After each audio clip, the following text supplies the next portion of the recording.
នេះជារបៀបកំណត់ទំហំវីដេអូសម្រាប់ social media នៅក្នុងកម្មវិធី InShot ដោយជាដំបូងបន្ទាប់ពីអ្នកទាំងអស់គ្នាបាន import វីដេអូចូលមកហើយអ្នកទាំងអស់គ្នាគ្រាន់តែចុចនៅកន្លែងនេះមួយបន្ទាប់មកទៀតវានឹងបង្ហាញនៅទំហំផ្សេងៗជាច្រើនដែលអ្នកទាំងអស់គ្នាអាចជ្រើសរើសបានដែលមានដូចជាទំហំការ៉េឬក៏បញ្ឈរជាដើមហើយនៅក្នុងនេះដែរវាក៏មានសម្រាប់នៅ Instagram YouTube ហើយនិង TikTok ជាដើមហើយអ្នកទាំងអស់គ្នាអាចជ្រើសរើសមើលបានទៅតាមទំហំផ្សេងៗដែលអ្នកទាំងអស់គ្នាត្រូវការបានហើយឥឡូវនេះឧទាហរណ៍ថាខ្ញុំយកទំហំការ៉េបន្តមកទៀតនៅក្នុង Zoom នេះអ្នកទាំងអស់គ្នាអាច Zoom in Zoom out វីដេអូរបស់យើងបានហើយនៅកន្លែងក្រោមនេះយើងអាចចុចឲ្យវីដេអូយើង full ក៏បានឬក៏ទៅឆ្វេងទៅស្ដាំក៏បានផងដែរហើយយើងក៏អាចប្រើម្រាមដៃពីរបែបនេះដើម្បីធ្វើការ Zoom in Zoom out រេទៅឆ្វេងស្ដាំ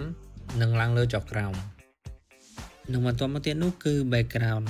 ផ្នែកទី1នេះជា blur ដែលអាចឲ្យយើងដាក់នៅភាពព្រិលៗនៅផ្នែកខាងក្រោយនៃវីដេអូរបស់យើងបានចំណែកឯ icon នេះវិញវាអាចឲ្យយើងជ្រើសរើសរូបពីក្នុងទូរស័ព្ទរបស់យើងមកដាក់ background បានផងដែរនិងខាងក្រោមនេះទៀតជាប្រភេទពណ៌ដែលអ្នកទាំងអស់គ្នាអាចជ្រើសរើសយកពណ៌មួយណាដែលអ្នកទាំងអស់គ្នាពេញចិត្តបាន